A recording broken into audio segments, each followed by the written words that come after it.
First at 5:30, new complaints tonight in a food truck fiasco, first exposed by the I-Team in February. Good evening, everyone. I'm Joel Brown. And I'm Anna Laurel. The troubleshooter warned you then about Nick Believa. He promised to build food trucks, took tens of thousands of dollars for it, but only made business owners hungry for answers. After our first investigation, Believa told Diane Wilson he was out of business, but soon even more victims connected with us. Diane, what's going on? You know, Anna, we've gotten steady complaints about Believa since our first story aired. More local victims and some from far away. Turns out he's moved and opened his fourth different food truck company. New name, similar situation. It's not painted or wrapped. Elizabeth Carr can't believe what Nick Believa didn't do to her food truck. Did he do anything good for you? No. A lot of heartache and time wasted. I mean, the whole purpose of bringing up here was so we could get on the road quicker. And, you know, with his guarantee of 10 days. But 10 days and a $5,800 deposit came and went with little to show. The only thing he actually accomplished was he did put some aluminum on the ceiling. Believa kept emailing promises that his Premier Food Trucks company would finish the job, but And it's pretty much in worse shape.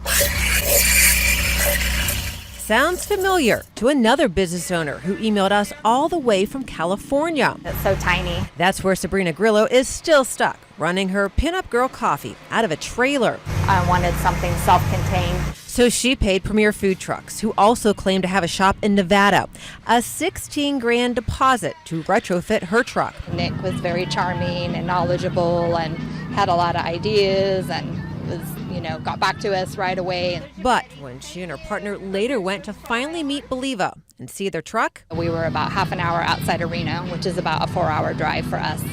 And he emailed and said he wouldn't be there. when it came time for their next meeting with Believa, We got there and the shop was completely empty except for our truck. they did some digging, and it was then they found my story online. I've worked so hard and you think you're getting somewhere and it really pulled the rug out from underneath me. I signed it before I gave it to him. Closer to home, another victim, Charlotte food truck entrepreneur Philip Weber. I don't want anyone else to face what we're facing. Philip paid Nick Believa nearly 14 grand to get his Jive Turkey Legs business going. He made all those empty promises. After multiple delays and lost opportunities for revenue, he finally drove to the Premier Food Trucks location in Chapel Hill and demanded Believa hold up his end of the bargain. Okay, I'm going to give you this loaner truck. It's 90% done. All it needs is your equipment on it.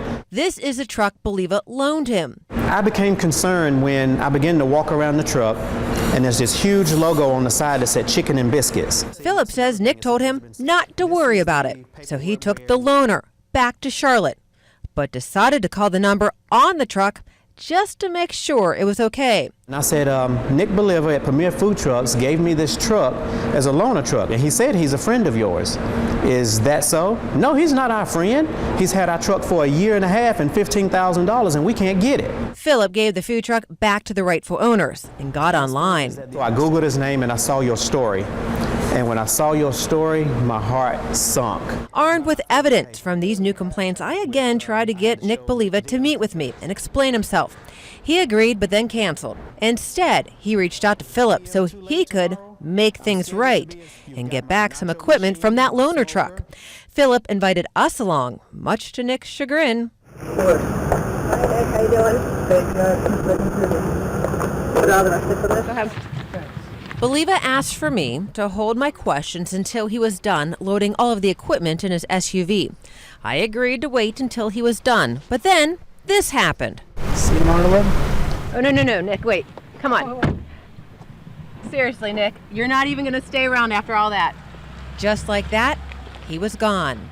But not before trading Philip that equipment he was loading for a cashier's check for over 10 grand, which Philip cashed immediately. I feel somewhat whole, somewhat better, that he didn't totally get away with what he was doing. I hope the same for other people who are victims of Nick Believa, that they receive some type of restitution for what's been done to them. There's a lot of people out there, and they deserve the same. The propane tank, all the gas. But others are still picking up the pieces. Just the destruction. Elizabeth did find a nice note from Believa inside her unfinished food truck. He just deeply apologizes for everything. He also left her a check for $3,500. But when she got to the bank, she says Believa put a stop on it. All right, so despite the first check being no good, Believa just met with Elizabeth again and gave her a second check for $3,500. This one was good. Believa also gave her some of the equipment she paid him for, so good news for Elizabeth as she is back to whole. But others, they are not so lucky. Sabrina in San Francisco is still out her 16 grand deposit. And let's not forget about the victims from my original story.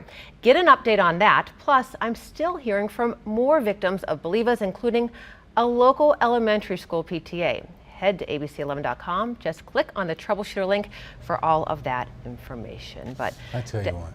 I know, one of those situations where you're like, okay, when are you going to stop? Yeah. This story makes you angry. These folks had high hopes, paid this guy high dollar, and many of them getting nothing in return. Yeah. Troubleshooter, thank you. If you have a consumer complaint or need the troubleshooter to get involved, send an email to troubleshooter@abc11.com, or you can reach out on Twitter at dwilsonabc11. She's also on Facebook. Troubleshooter, Diane Wilson, WTVD. We are